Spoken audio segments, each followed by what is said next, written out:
So in today's episode of Learning Unboxed, we have a special treat because we are going to be talking about exploring the legacy of race through archaeology as a teaching tool with one of my longtime colleagues, Matthew Reeves. Matthew, or Matt, as we all know him, is the Director of Archaeology at James Madison's Montpelier in Orange, Virginia. So Matt, welcome to the program. Thank you, Annalise. It's so wonderful to be here. So, we often go back to my own roots, as many of our listeners know on this program. They know that archaeology and that the study and the science associated with the work that we do is very, very near and dear, and it's certainly part of the origin story with Past Foundation, anthropology and archaeology. And so it's always fun when I get to talk to a colleague about the really cool things that they're doing and how that impacts the way that we think about teaching, learning, and the future of the world. And so I'm super excited to have you today. But for our listeners who come to us from all over the world, set the stage just a little bit for us, Matt, about what the heck is James Madison's Montpelier for folks who might not be familiar with it. Yeah, absolutely. Montpelier is not recognized by everybody. When I first started here 20 years ago, I said I was working at Montpelier. All my friends from graduate school in Syracuse were excited because they thought I was heading to Montpelier, Vermont. But no, this Montpelier, which is the plantation home of James Madison, fourth president of the United States. And there were three generations of Madisons that owned Montpelier and ran it as a plantation.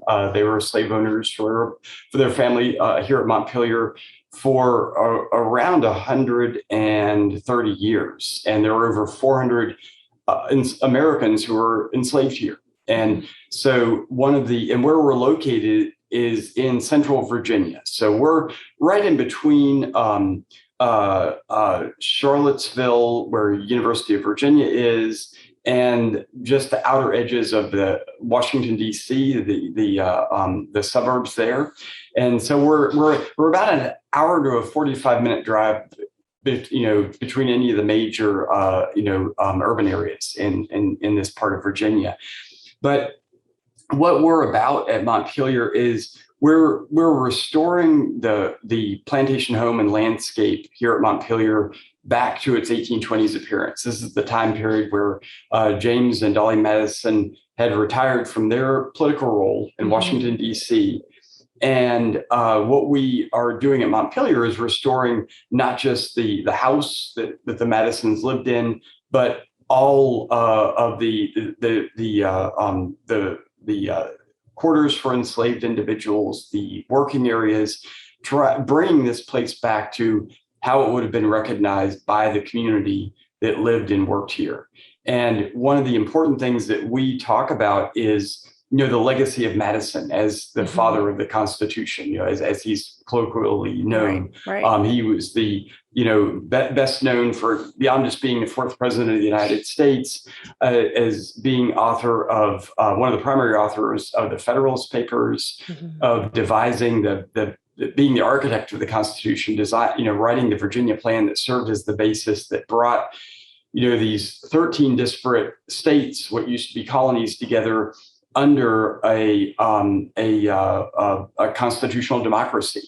And what we're interested in Montpelier is that legacy of, in many ways, our focus is on the legacy of citizenship, because at Montpelier, at any one time, from the 1790s into the 1820s, before the enslaved Americans began to be sold by the Madisons, because they were property that were owned by the Madison family, that's how legally they were defined in the Constitution, is that 95 to 96% of the people living at Montpelier were not recognized as citizens. Right. They were not legally, they were legally property. And in many ways, what the Constitution protects is the economy of the United States, because without, a sound economy, there is no sound, political structure.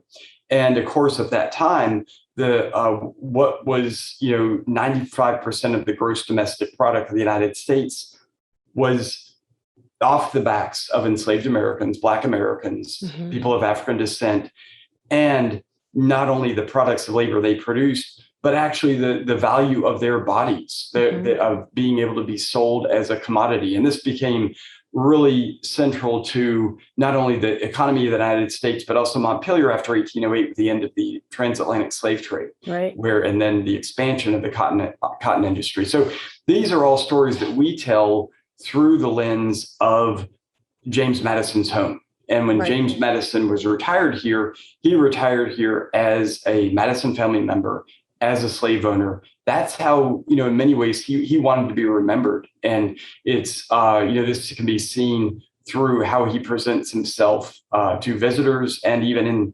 in the spot he was buried, in an unmarked grave, just like the other Madison family members. So it's a complex story, and we've got all sorts of amazing partners we've engaged. The descendant community, which is the Montpelier Descendant Committee today. They're organized as their own 501(c)(3) status organization.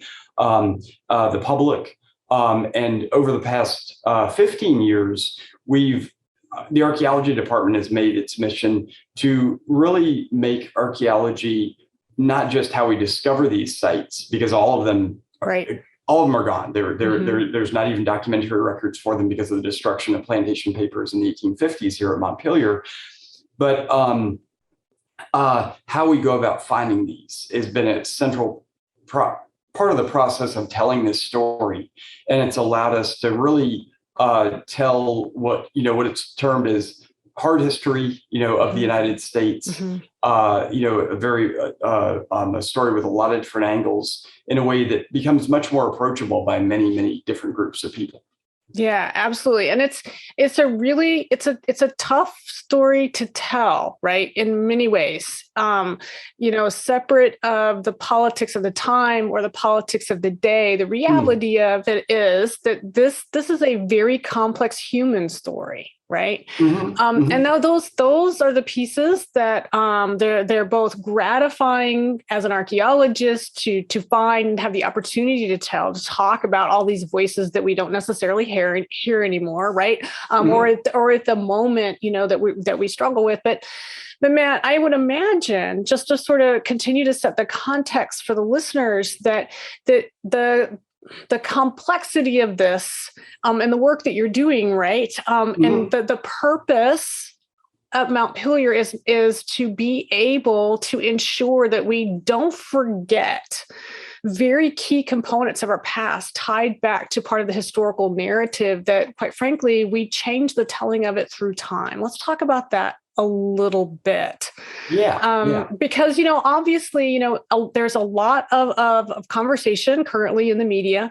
It has been ongoing for generations. It's just that as we know, the conversation changes over time, as it should, and it continues to progress. But certainly within the world of the K-12 ecosystem, there's a lot of conversation right now tied to something called critical race theory. And as an archaeologist and an anthropologist, and certainly somebody steeped in the work that you're doing, help our listeners who are struggling to understand what is that really, right? Not what the version they're getting from social media or even the political version, but from a practical standpoint, from the work that you're doing, how do you explain to somebody what critical race theory is? And then we'll circle back around at the end of that and talk about then how do you translate that into the work that you're doing at Montpelier?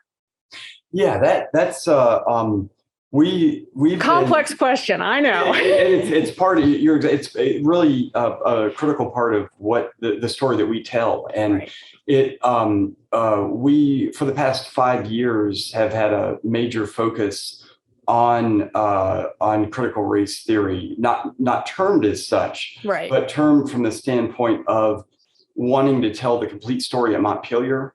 In terms of, and this is what the descendant community has asked us to do in the partnerships we have with them, is basically, tell all the history that happened at Montpelier.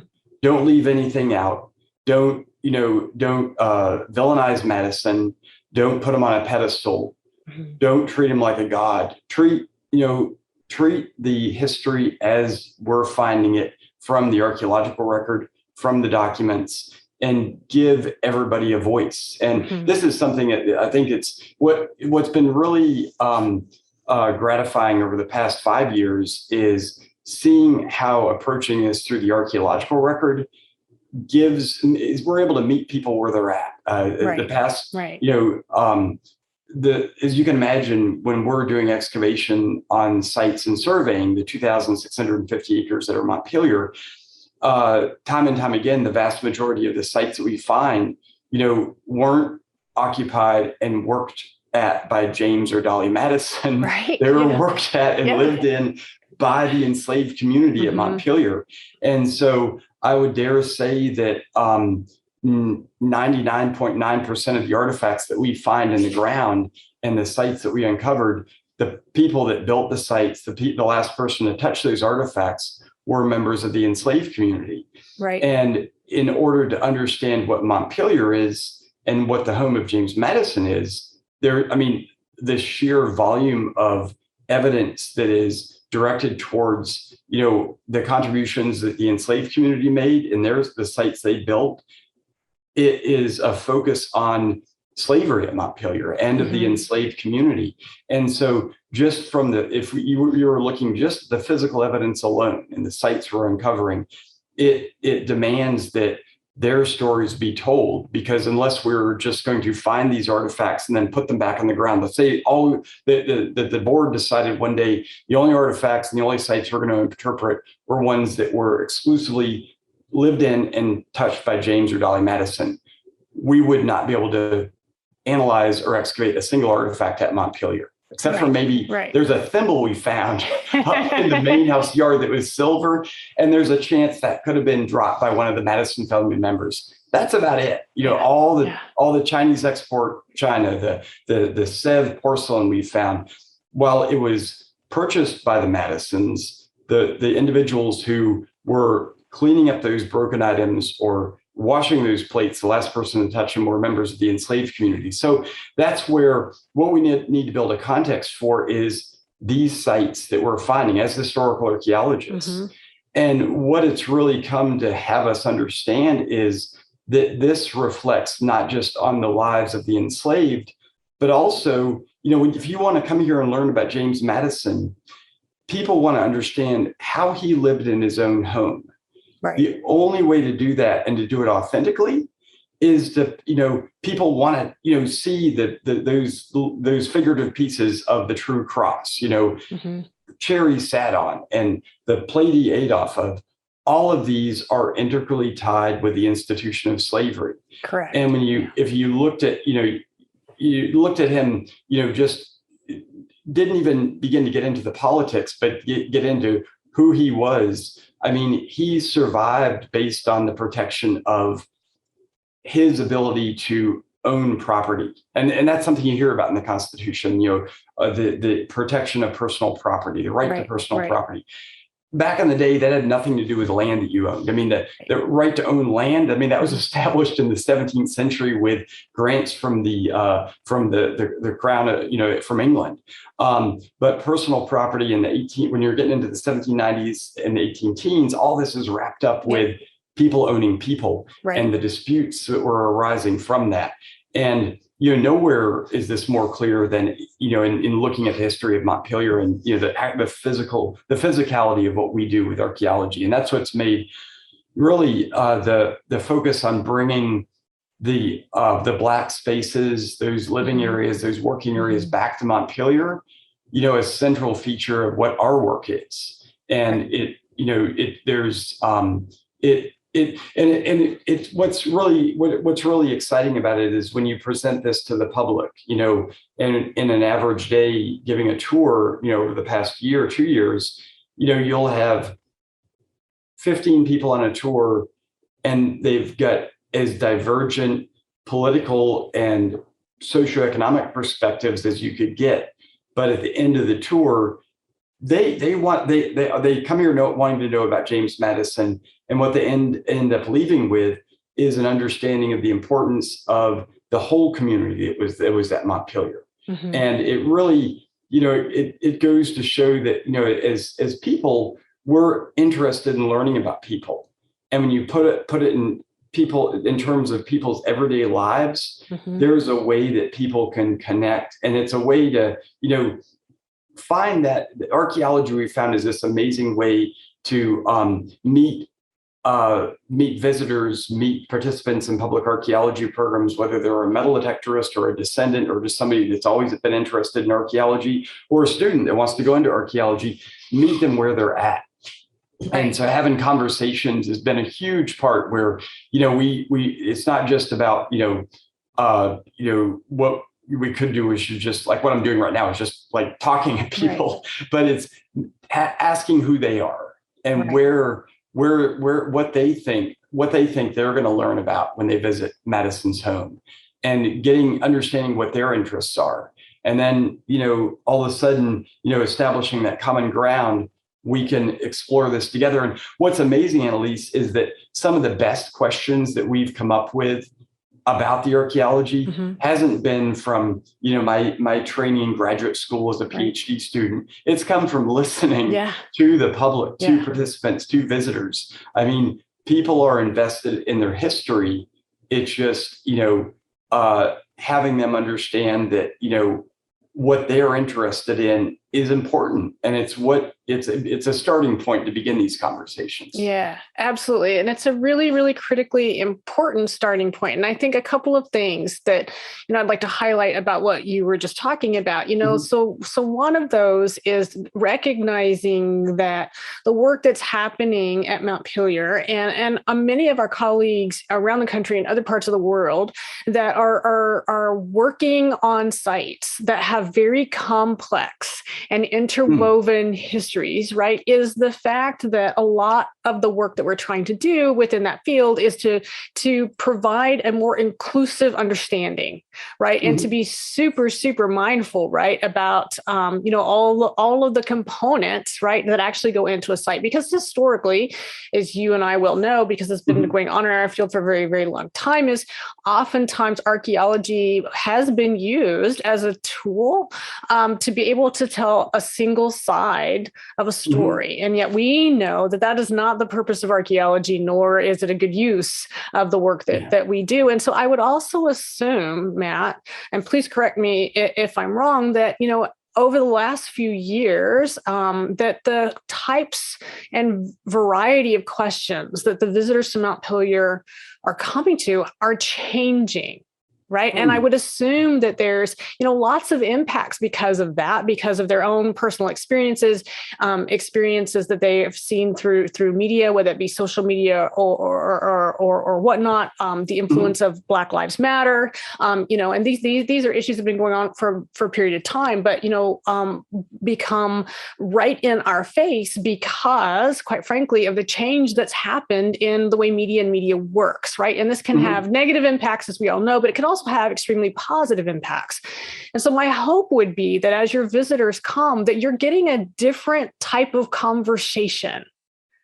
But what do you do with that? As an archaeologist, back to my question earlier around mm-hmm. helping schools understand what is critical race theory and what is it not, right? And how can schools utilize work that's happening in places like Montpelier as a mechanism to do a better job of providing a comprehensive story of who we are?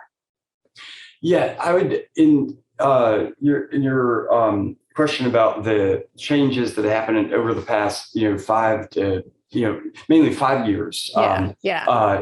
What's coincided with the last 5 years of an awareness amongst the public of these broader questions that need to be asked, and whatever reaction people have, they're recognizing that these issues can't be ignored any longer, even if they want to ignore them themselves and they want to come to a place like Montpelier or not hear about something as painful as slavery because they think it's being twisted. Mm-hmm. What we've been doing during this same time period, which has been really helpful in this process, is making the lives of enslaved Americans who were living at Montpelier more visible through the reconstruction of their home sites, the places mm-hmm. where they work. So when you drive up to Montpelier today, you just don't see the main house there up on the hill. Right. You see the buildings that were where enslaved domestics were living, the kitchen, the smokehouses. And when you go and park at the visitor center, what you see out in the field is not just a rolling, you call it countryside. I mean, you see that, but out in that field, there are these log structures that people automatically recognize. They don't need to be prompted. They ask, are those where the slaves lived? Yeah. And you're like, exactly. So it's if the landscape was empty of those visible clues and those visible signs that there was a community here that was beyond just the Madisons. Because a lot of people, when they arrive at Montpelier, they don't think about Madison as a slave owner. They're thinking they're visiting a presidential home site, kind of like visiting a presidential library. I mean, it's kind of the model for it. Mm-hmm. But once they arrive, they realize, before they even talk to a single Montpelier staff member or guide or archaeologist, they're seeing visible clues that, like you're saying, this story is a lot more complex. Yep. And they're making that realization on their own. So I think that the context is everything. And it really goes to, I would think that, a lesson that we've learned from Montpelier is allowing the discovery process to take place in people's minds on their own in some ways. So have some lead up to this, so that instead of just hitting them cold with some of this information that, all of a sudden there's a shock, they're beginning to discover it on their own.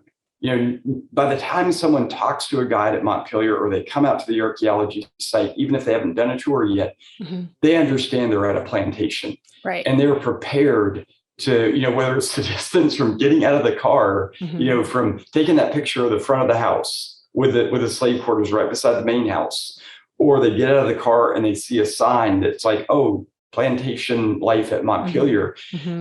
It's they're coming to that on their own. So I don't know, in terms of lessons that could be applied to schools is, people are curious and everybody has an intellectual curiosity about what's in their environment, and, leading them, giving people the perception, whether it's real or not, that we're all moving in the same trajectory. I mean, this is where, we've worked with the sites of consciousness and teaching hard history about how to approach this through a 4-phase approach with visitors, asking hard questions and getting people to have discussions about this. And what's critical in the approach is to understand where people are coming from and help them to have this discovery process be part of their experience, part of what meet where they're coming from and what they're expecting to have out of the situation, meet how your approach is to talking about critical race theory in this case. Yeah. And so, and the one way that, archaeology is this incredible venue to do this is everybody is interested in what you find at an archaeology site, what those artifacts are. Yep. And when you begin to, step people through that, you're at this work area, like the site we're digging at right now, and we're finding slag, we're finding clipped iron. It's a blacksmith shop. Who do you think was working here? Right. Instead of saying, Madison enslaved people here and it was wrong, we'll lead up to that. Yeah, but we'll get there eventually with this, with the experience there. Right. Yeah, absolutely. Is who would have been working, who are the slaves here? Who is working here? And in listening, and this is really what we've gained from working with the descendant community. They've said, the descendant community have said, you got to listen to people. You have to, answer their questions honestly. And if you don't know something, say you don't know. Right. This is, part of what anybody wants in an honest relationship. And it's brokering a relationship where you see who you're talking with as a valuable partner. Yeah. And this has been the case is whether we're working with field school students, we're working with people that have, retirees who are coming out to Montpelier for a week to spend the week with us and dig with us.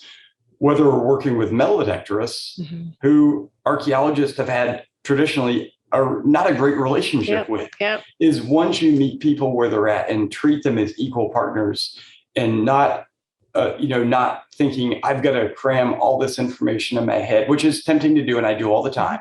I've got to cram all the information from my head into their head. It makes for this relationship that's very different. So I don't know if that gets at what you're asking. No, absolutely. I mean, I think that, my purpose here was to just think about a couple of different pieces. So the first one is that, the work that we're doing, right, it lends itself to facilitating those really hard conversations, because there's so much value in learning that can happen in those uncomfortable spaces.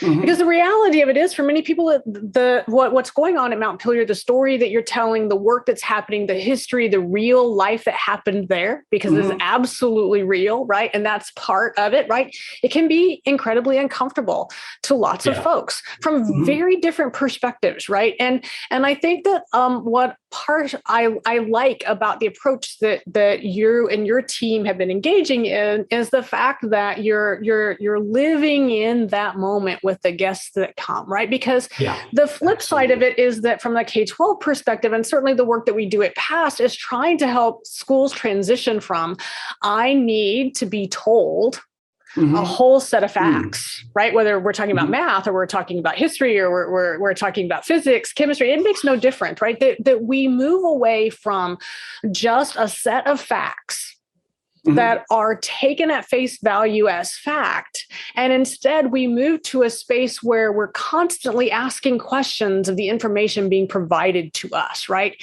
And that through that, we will have, quite frankly, a better educated citizenry, right? Because we're able to process information, make our own decisions, our own interpretations, right, wrong, political, not political, doesn't matter, but we have the opportunity to own them, right?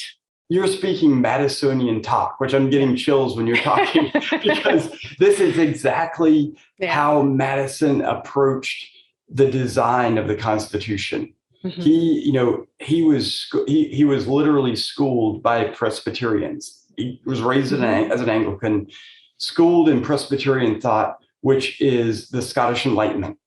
And this, using critical thought to not just accept what facts are, but understand what is behind them, is what he used to, really dissect the, in his, I believe it's entitled Notes on Confederacies, where he's looking at these Confederate forms of governments from the ancient world, and understanding what went wrong with them. He wasn't looking for what went right. He was looking for what went wrong, and then learning from that to see how to create a constitutional democracy, what went into the U.S. Constitution. This same sort of critical thought, I mean, if he was alive today, he would have culture shock, obviously, about where we are today as a country. But I think he would deeply, deeply, deeply appreciate the kind of critical thought and process we're applying to his own past and his history, to understand where we are today, to understand why slavery was a central part of, the protection of slavery as an economic institution was a central part of what went into everything from the Second Amendment with the, right to bear arms, but allow for militias to be created.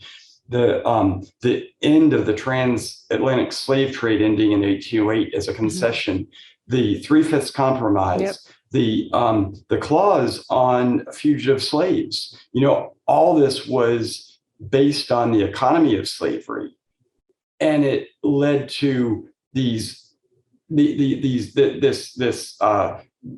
set of social classes in America that are based on race that today still haunt us, that still we have not dealt with.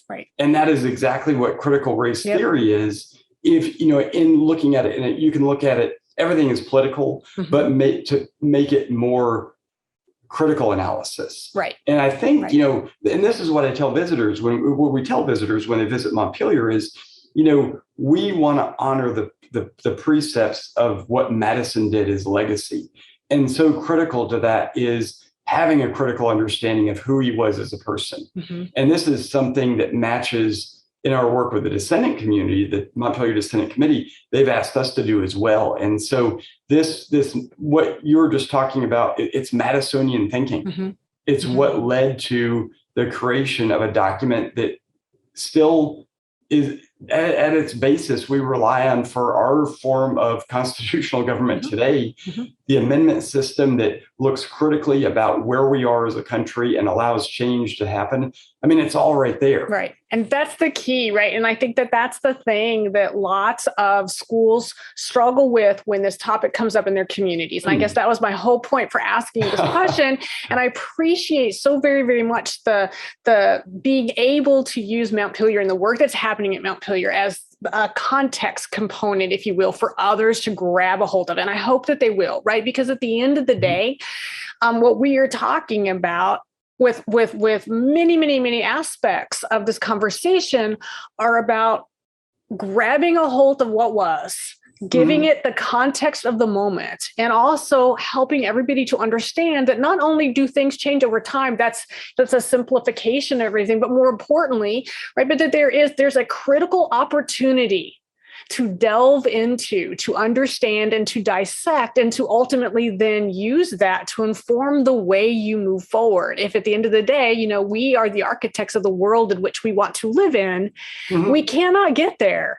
We cannot get there if we don't understand and critically think about and pull apart the sort of journey along the way. And so that's one of the pieces that I truly love about this. And I hope that we can get, schools in our communities to embrace the notion that even our littles, from the littlest learners to the oldest learners,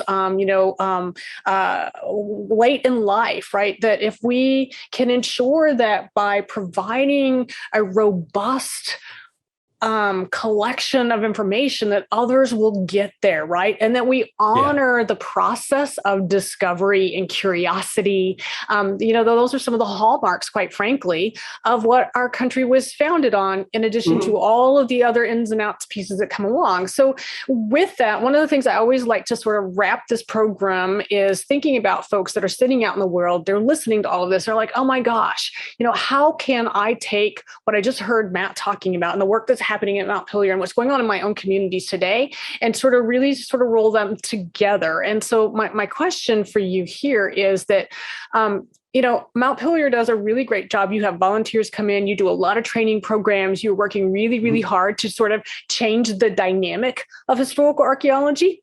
Recognizing that it has, at least in this part of the world, historically been a very white field, right? Really working to incorporate and bring more people of color and diversity of thinking and thought and experience into our field. And that's part of the work that you're doing. How does that then translate into somebody's local community that doesn't have access to Montpelier? How does an individual person out there take what they heard today and say, I'm going to roll this into my experience in my classroom, or I'm going to roll this into my experience into my own community? What does that look like? Yeah, this isn't available for everybody, but through our public programs, people can. We have teacher programs, we have student programs that people can participate in, and we provide scholarships that allow for.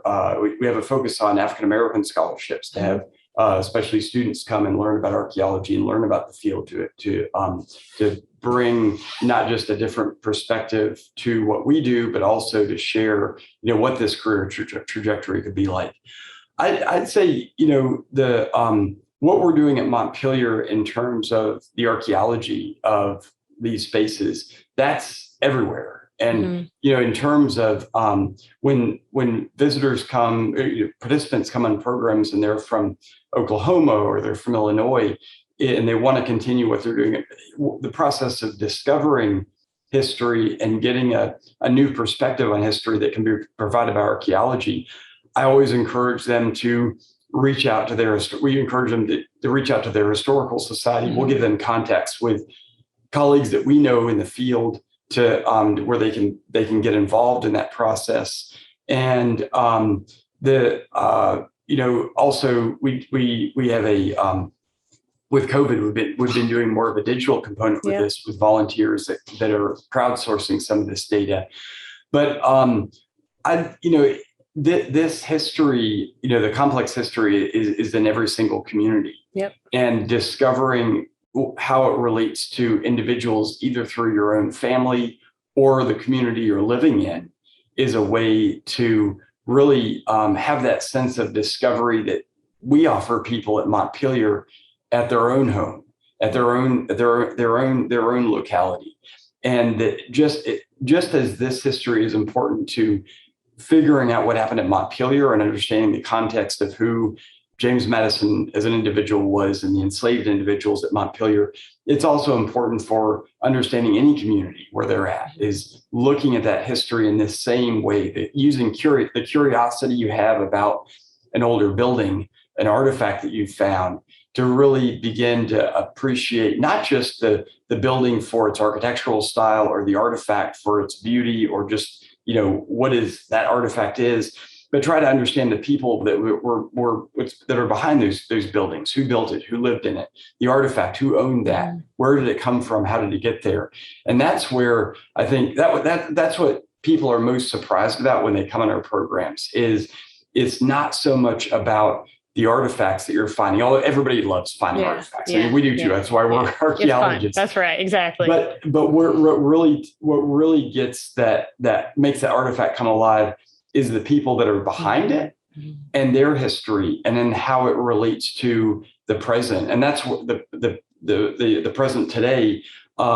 And so often is some of the most exciting parts of this is, involving descendants in this process, because that, making a connection that makes their lives more tangible from what they didn't know about themselves, all of a sudden just opens up a whole new set of doors to this area. Yeah, absolutely. It does. Matt, thank you so very much for taking time out of your day to help us explore the legacy of race through archaeology and the amazing opportunity that archaeology has as a teaching tool for all of us. And so we truly appreciate your time today. Well, thank you for having me on the program, Annalise, and thank you for all the work you're doing at PAST. It's very much an inspiration. Well, it's passion for all of us here. So we thank you as well.